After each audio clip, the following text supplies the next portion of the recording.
Hi, welcome to Latina Nomad. On the second interview for our goal setting series, I am excited to introduce Elba.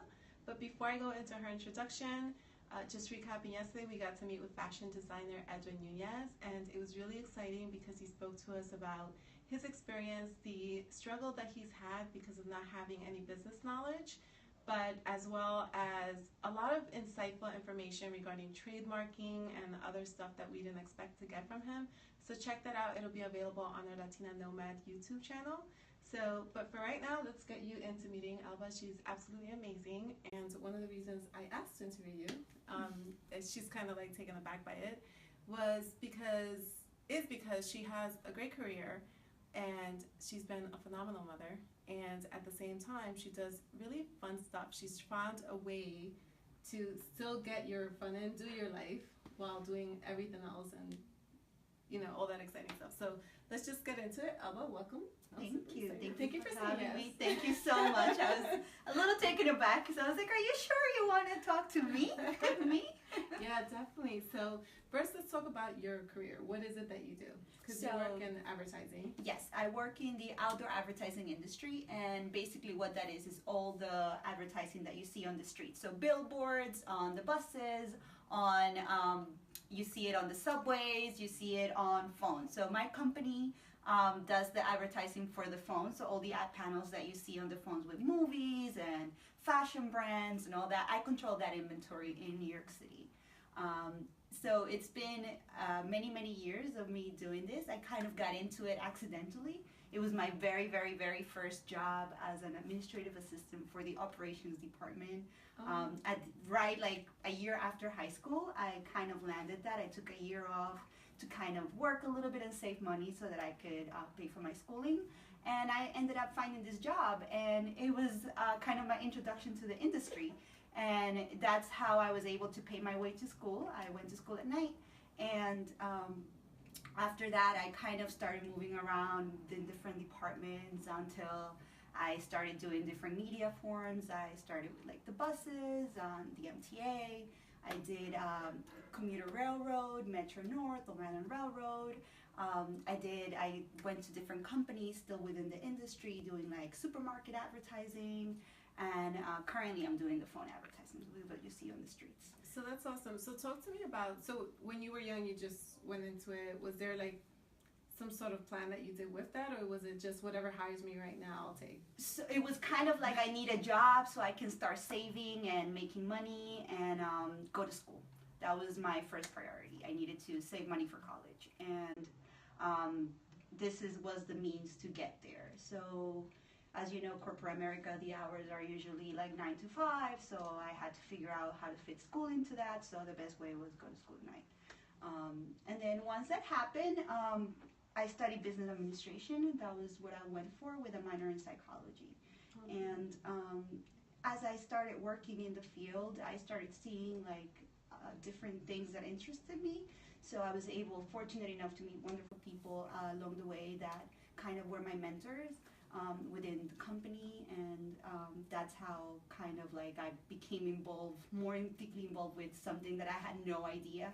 And and I became a little passionate about it, and it's a lot of organizational skills that are into play because you have to do a lot of logistics and planning, and so definitely the goal setting aspect for things in order to fit different campaigns, especially during the busy seasons such as like Christmas time or Thanksgiving time, comes into effect, and managing that inventory. So I love puzzles and I love organizing things, and that's kind of like I became good at it. Oh, awesome. So you started off as an assistant. Yes. And then you started segueing into other areas. That's correct. I did like a little bit of administrative work in terms of like contracting and working with different departments, and then I got introduced to the aspect of inventory management, which is what is called in the field where you handle the inventory. So when I used to handle billboards, I had a number of billboards, and what happens is a salesperson deals with the agency who will work with Coca-Cola, for instance,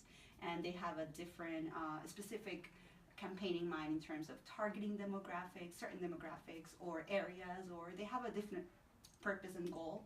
and then they come to me and try to like fit my space into it, and then that's how kind of like the relationship works.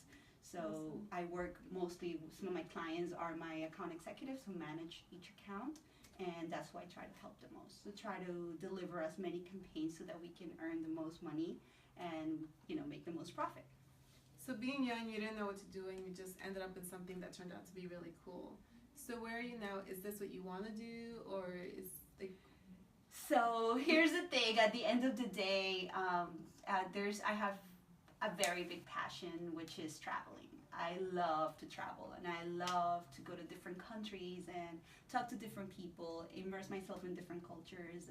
That's kind of something that I've always loved, and I've tried to fit that in there. So ideally, my goal for the future is to start something in that industry, in the tourism company, maybe perhaps to like set up tours, or even within the city. I love when people come visit, setting up their whole city tour. You have 4 days? Okay, we're gonna do this, and just try to give them the best experience they can get in the city within that given time. So that's one thing that I absolutely love doing, and I think that's where I'm leaning towards the future, to start something of my own. Are you doing anything now with that goal to try to prepare you to accomplish that goal? It's a lot of reading and investigating as to how to start it, because clearly I'm not in the industry, so I don't know all the ins and outs of it. So it's a lot of researching in terms of, in order to plan that. Oh, we might have a little noise as someone's coming in, so we Sorry. apologize for that inconvenience. So yeah, so that's perfect. So you're trying to figure out that goal to be able to set that up. Yes, that's correct. So talk to me about, did you have New Year's resolutions this year? Yes, I have. What were they? So I For had, 2016, right? yes. So definitely there was 2 countries that I wanted to see this year, and as I said, traveling is kind of like a passion of mine, and that's what I try to do in my free time. And I'm also a mom, so I try to bring my kid aboard these little adventures that I take. So I was able to plan a trip to Argentina for the first time, and I actually have family there, and it turned out to be such a great trip. That was one of my goals for this year, to see that country. And the second country that I wanted to see was England, and we were able, and fortunate enough, to go there over the summer for the first time. And So let's talk about that, because with Latina Nomad, we have 3 pillars, and one of the pillars is definitely expanding your cultural awareness. So how do you go about being a mom? Because a lot of times people think, you know, traveling is tough, it's really expensive. So how do you go about being able to manage that, being a mom, having a career, and then still being able to do the trips, and especially taking your child with her, right? So how's that planning process for you, as far as it, like budget-wise, or, you know, itinerary-wise? Like, what's the process with that? So it starts all with, thanks to the online world, a lot of research online in terms of trying to set up a budget for it. I first need to know how much money I'm going to need, try to identify the things that I want to see, and see how much that will cost, and see how much I can get through that. And also then you start thinking logistics in terms of the time that you have there. My daughter, obviously she's in school, so I have to work around her vacation period as well. So it's kind of like, okay, well, I'm only going to be able to be there for like 6-7 days. So what can I do within this given time that it's realistic, and it's effective in terms of budgeting. So that's kind of like how first I start digging into like the country, the different cities, how to get there from city to city, and then try to determine the budget. And then is the planning process of saving the money. That is big. Especially when you're a single mom, saving and budgeting is key to keeping everything, because again, it's not just my activities, it's my daughter's activities as well. So that's really, really important. Okay, and how do you do that? Like, you know, because I know for a lot of people, the saving aspect is really, really tough for them, especially as a single parent. So do you have any tips for single moms I out there? do, actually. The one thing that I definitely do is 10% goes to me. It says pay yourself first. I learned this at a very, very, very young age. That's kind of what you had to do.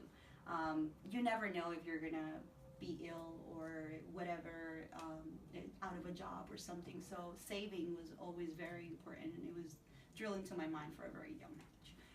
And then when I became a single mom, in order to juggle everything and, pay the bills and everything else, I had to make sure I stuck to it. And because I identified certain activities that I wanted to do in my free time, I wanted to make sure that I could also save towards that fun aspect of it. So I have my regular savings funds, and then I have my play fund, which is what I use for my activities and traveling. Once you identify that. Awesome. And how else do you go saving? Are there other tips for saving? So that's really smart. So 10% of your paycheck goes straight to just fun activities. Just 10% is savings for right, and then I allocate a certain percentage for depending on what it is that I have in mind to do in short term or long term, depending on what the goal is. Oh, okay. But then the other thing is working for corporate America, you try to maximize your money and take advantage of some of the perks that you get. 401k, saving for your retirement plan is really important. Making sure that you have an FSA account if you have access to one, so which is where they take money from your paycheck prior to taxes and you have it set aside for like medical use. So my daughter will need braces, so that's money that I can use for her pre-taxed. So trying to make the best out of the money or the options or some of the opportunities that your company might give you. The other thing that you take advantage of is also like your transportation, right? So like setting money aside to buy your Metro card. And so it's things like that that I just try to make sure that I take the most advantage of anything that it's offered to me in that sense. That's awesome. So depending on where you go, where you plan to go every year, do you do different plans to make sure you have that money, or is it always the same strategy? Like, it depends. So between the 2 trips that I took this year, Argentina, I didn't take my daughter. That was just a couple of friends and myself. That was individual trips. So obviously I didn't need to allocate as much because it was just paid for one person. When I did the England trip and I took my daughter with me, I had to do an extra planning because I needed to save more money. So what I do is I sacrifice other things. So if I know that I get 2 brunches a month with my friends, I cut it back to like maybe just 1 and cut where I can. So minimize the expenses that you do in the other fun activities. Yeah, so if I like to go to see a Broadway show, I will cut that out. Like, okay, we can just go to the movies instead. It's a lot cheaper. So things like that, just to make sure that I can save more because I know I'm going to need more. Oh, that's awesome. So it's really about just planning it out, seeing what you have available, assessing it, and being able to say, okay, for now I've done this, but for this few months I'll just do that. What can you do without? Yeah, right. That's true. What can you do without? That's the perfect way to say it. So being able to assess that. Did you have any other New Year's resolutions this year? Yeah, one big one was actually to eat cleaner. And I did that. It was a healthy goal. It was a very health-oriented goal. I like to do certain things like working out, and I like to do yoga whenever I can get a chance. And living social, Groupons, those are great. Try to schedule that into the busy schedule as well. So my daughter is in high school, and she has her own activities also. So I have to make sure that I'm on top of those, and sometimes I have to sacrifice my own so that I can be part of hers. Just really so how was the healthy eating process? Because I know that's like the That biggest took challenge. time. Oh my God, that was so hard. That was really hard because I like food. I'm Latin. I mean, our culture is we're foodies. We yes. Together, and we're like the worst encouragement for each other. We're like, yeah, we're just eating. And we're like, that dessert looks good. Let's just go for it. Yeah, exactly. No one's telling us Tres no. leches. Let's go. Absolutely. Yeah, I'm a foodie. I mean, I love food, and that was the hard part. So someone told me once the best thing to do in terms of, I'm terrible at diets. Like, if you deprive me of food, I'm very moody, and like, I just can't function. I know. I give people signal. It's like, I'm getting hungry. Oh my God. And they just it's like, wait, we've got to feed her right away. Yeah, exactly. I turns into a little monster. I totally get it. Yeah, you get hangry, right?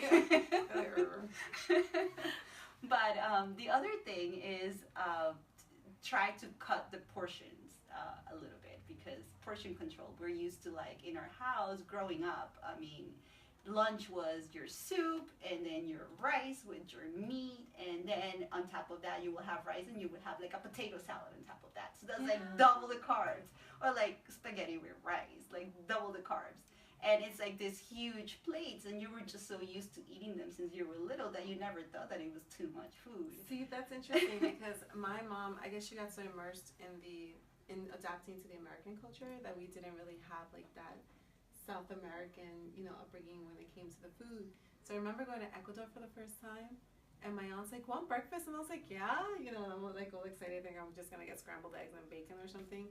She puts like this whole banquet in front of me, and it had like me and potatoes and calentado, probably from the night like, before too. What is this? This is dinner? I want breakfast. And she's like, breakfast. And what made it breakfast was the egg on top of everything. Right, exactly. And coffee, right? I was like, that's not breakfast. That's so much food.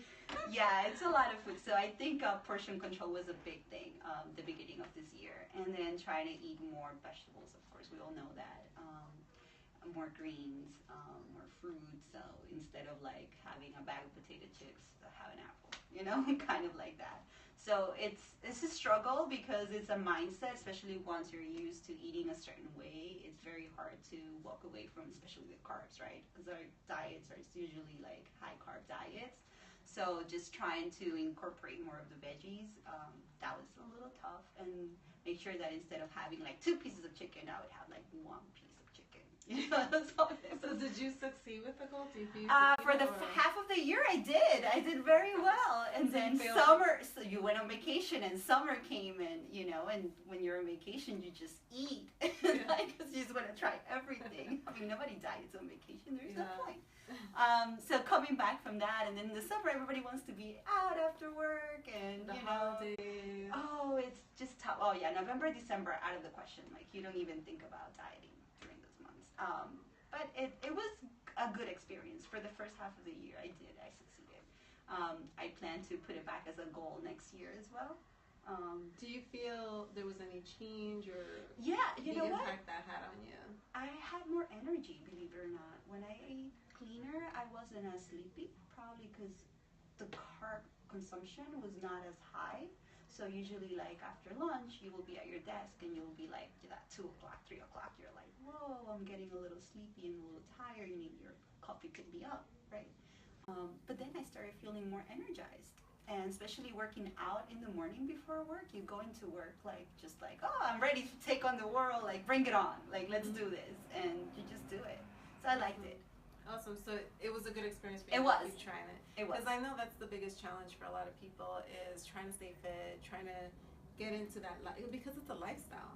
Yeah, you have to add it into your you have to add it into your busy schedule already. Like, okay, so I have to sleep half an hour less so I can get in that half an hour exercise in. And I do videos at home. Like, I didn't really join a gym or anything. I had T25 videos and stuff, which are very, I was maximizing my time because sometimes I even go to the gym. I used to go to the gym for an hour, and I would feel like I would just be running on a machine and not get as much in an hour, where in 25 minutes I was like from beginning to end nonstop, and just like, your heart rate is up, and you just feel good about it. I feel like it was a good workout. And that's good to hear you have a balance, because I know when I was speaking with Edwin yesterday, the biggest challenge he had, he's so obsessed with his career. And it's amazing because his passion is just incredible. And he's done so many amazing things with it. But then I was like, don't lose yourself in it, because he's gained weight. He's like, yeah, it doesn't matter, But it's really important for us not to lose that perspective on keeping a strong core, right? That the strong core is what's going to give us the energy and the strength to like keep moving forward and do everything we need to do. So, does that become part of your planning process every time, like? It is. I had to. Because you have the schedule and everything. Right. So I had to. So once I stick to a schedule, I'm very good about sticking to it. So if I said I'm going to work out 4 days out of the week. How do you stick to a schedule? What's your thing to sticking with a schedule? Because people do schedules and they'll put it on calendars and be like, yeah, it's not happening. Well, you kind of just. I think I'll skip that. It's like, oh no. I started working out this year. The only reason it happens is because my trainer actually picks me up every morning. Right, you were pushed, right? I was like, oh my gosh, she's going to be downstairs in 5 minutes. Let me drag myself. And he's like, look at you. You don't even smile coming in the car. I was like, you know what it is also, Roxy? I think part of it is I have a daughter. And if I don't do certain things, I don't preach. I teach by example. So I want her to understand that adding like workouts, not to be obsessed about it, but just in terms of considering something a healthy habit. Once it becomes a habit, like I just want to make sure that she understands that if I can do it with my busy schedule, like you can do it as well. And it's not like, don't you have to do this. It's kind of like, let's do it together. So I kind of involved her in it.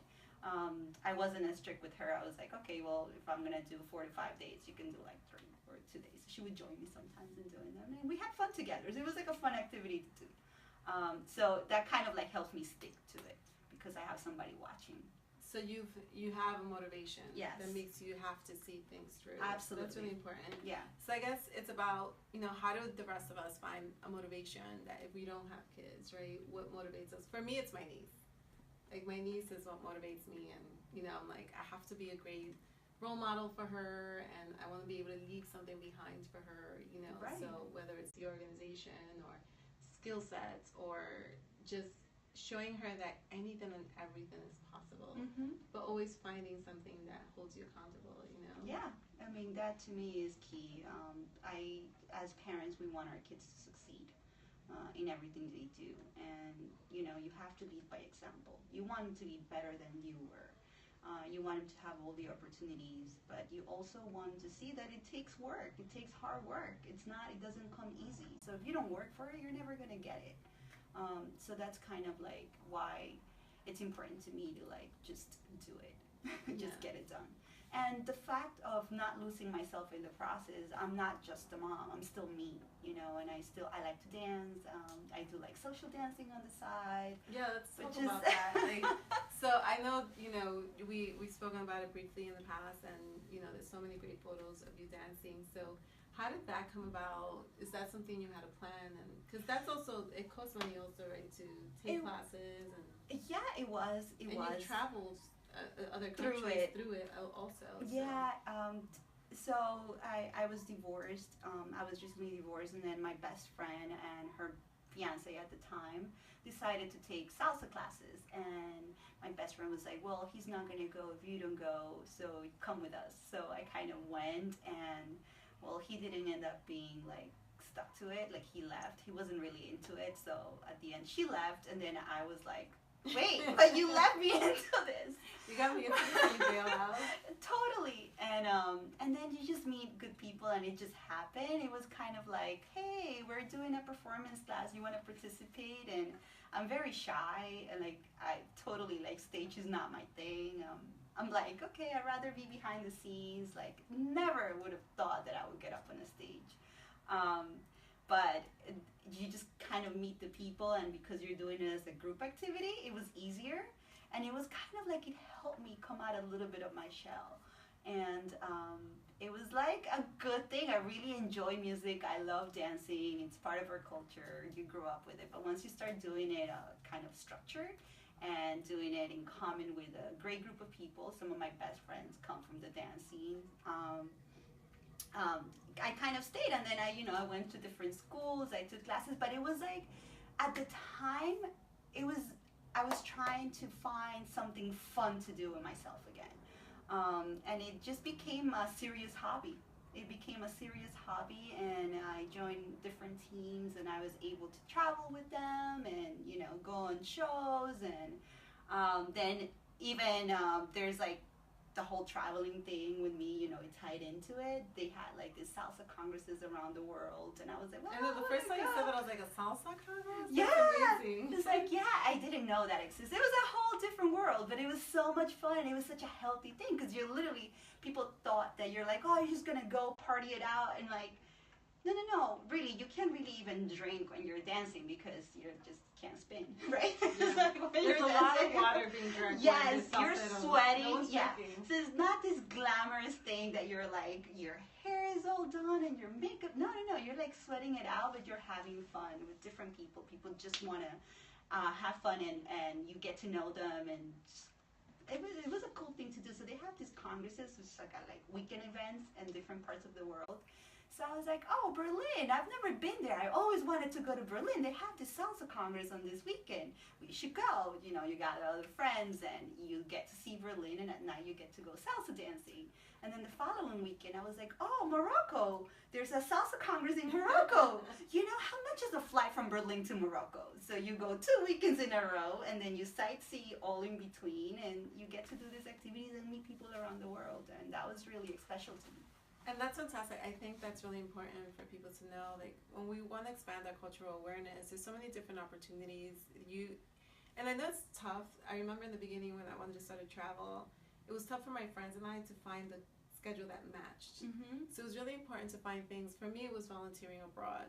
That it was really amazing for me to be able to go out there with new people that I didn't know, but yet still have people that were meeting me across in the other country to help me get integrated and immerse in that culture. Because I didn't, like you said earlier, I didn't want to be going to places just as a tourist, right? Because that's really important. So talk to me about, since you've traveled so much, because I know for me, it was traveling to all these different countries and living in so many countries, the cultural awareness, which is why I try to push that on the Latina Nomad platform, is such a huge part of our lives. Like, talk to me about how traveling has impacted your life. Absolutely. When you go to a different country and you see the way they live, and people are genuinely happy in their lives. I remember going to one of my trips was Dominican Republic. We went to Punta Cana, and in Punta Cana, for those of you that are familiar, there's a lot of resorts. Usually, when you go to Punta Cana, you stay in a resort. You don't really go see like the town, which is like an hour away. It's called Uwe. And that's usually where all the people that work at the resorts live. And they come and they work at the resort, and then they go back home, right? So one of these crazy things, one of my best friends and I, we decided to leave the resort and just go and mingle with the masseuse and the lady that did the bartending at the resort, and we just went with them to their town. And you know, we got to see how they were not well off. They lived in very poor houses, and they were so welcoming, and they were so happy, like with the little that they had. Like, when I tell you, like, this lady that hosted us, it was like a one studio house basically, with bunk beds for her kids and her husband, and she had like her bed, her husband and her bed on one side of the room, and then the bunk beds on the other side of the room, and then the living room. Like, it was all one space, and the bathroom didn't even have a door. And I remember she was like so welcoming that she went to sleep, her and her husband went to sleep on the bunk beds to give my friend and I their bed. And we went to dance with them to one of their dance places to party it out, and they were just so happy. Like, they had very little, but they were genuinely very, very happy. And to see that, it puts things into perspective, because a lot of people, and a lot of time, we tend to complain about our own situation sometimes, and we fail to see the happiness in the things that we currently have. And so to witness that and just see the nature of people, it's amazing. It's really keeps things in perspective. It really does. Other situation, Japan, just people, like, you know, it's a culture that it works in groups, right? It's that group mentality, together as a unity. We're very individualistic as Americans, but they think more in a sense of family, and even in corporations, it's all about we, a team. It's not me, me, me, me, me. And I took that and I saw that, and I was like, wow, that's really great. Is culturally, you get to see it, and you just, it really opens up your mind to different experiences and opportunities. Did any of the other trips change how you decided to do things, or make you create new goals because of what you experienced? I think every trip has left something inside me that I appreciate, and that I come back a different woman. And it can be something very, very small, from the time of something as small as, you know, before you go to bed, have tea, you know, like something so simple as that, as to the way, like I was saying, how the Japanese culture is so, they always think in terms of groups and family, and, you know, and respect, and they're very, they stick to the rules, and they're very by the book, but they are very, very hardworking. So something like that, I just feel like it all shapes you in different ways and forms. I can't pinpoint exactly what, but I know every time I come back, I just have this desire and this drive to just, okay, I'm going to do certain things a little differently. I find more happiness when I come home. Right. Because there's like a level of appreciation, I think, that takes place because of what you've seen and experienced. Yeah. I remember being in Guatemala when we went traveling through Central America, and I ended up with this amazing family. And I always come back saying, oh my God, they're so happy. Like you said, they're so happy out there, and it's such a simple life. And the response I would get is like, of course they're happy. They don't know what they could have. And I'm like, okay. And it wasn't until I went to live abroad for almost 3 years in South America that I realized, no, it has nothing to do with what they could have. No. It's just that there's a different appreciation for life, you know, because it's not with the culture the way that it is here, you know. And I love New York City. Like, I love the diversity of it. I love it too. The food in it, you know, and everything. It's very eclectic. But there's just something when you go abroad that just gives you this whole different level of appreciation, you know. So it's been exciting, but it's definitely set me to do things differently and to change angles. I went from being in corporate to now nonprofit, and which is amazing to me. You are like an example. I talk about you so much. I'm like, my friend Roxy. She's great. She does great things. She's gonna save the world. Well, I don't know about that, but it's still like, you know, like every time we talk, I'm still taken aback by it. Like, I can't believe this is what I'm doing, and I love every minute of it. But it's all been because of my experiences abroad that it also showed me how to disconnect, you know, because we're so connected in the U.S. to material things. Mm-hmm. So being abroad, like, really just showed me to disconnect. Right. You know, living with a backpack in different countries, and it's like, you don't really need much. You don't need much. But I much. feel like in America, you're taught that you need everything, you know, that you need, you know, the high-end cars and everything. So going from the Sex and the City girl to being casual and stuff, it was an interesting transition, but it's the most amazing experience. Absolutely. I couldn't agree more. It's true, and this is why, like, I try to present these traveling opportunities to my own daughter so she can see how people live. You said it perfectly. Like, we live in a materialistic society, and it's not about that. I mean, what you take is your memories and your experiences when you live this world, and that to me is the most important thing. I want to see the world. There's so much out there. I wish I had like all the time to do it, which is why part of my goals it's to figure out what it is that I want to do as a business and turn it into a business so that I can make it profitable with something that I'm so passionate about, which is traveling. That's awesome. Yeah. So if there was, what's one piece of advice that you could give to, you know, people in general, and then especially moms, as far as like the importance of goal setting? Because from what I'm getting, so the takeaway I'm getting from our conversation is that, for you, it's really important for you to find a motivation to push you forward, right? Number one has been your daughter. The other one was finding a way not to lose yourself after your divorce, right? So it's always something that drives you towards it. Yeah. And then the planning has been essential to whether it's finances or how to go about everything. But if there's one piece of advice you would give people, especially moms, what would it be?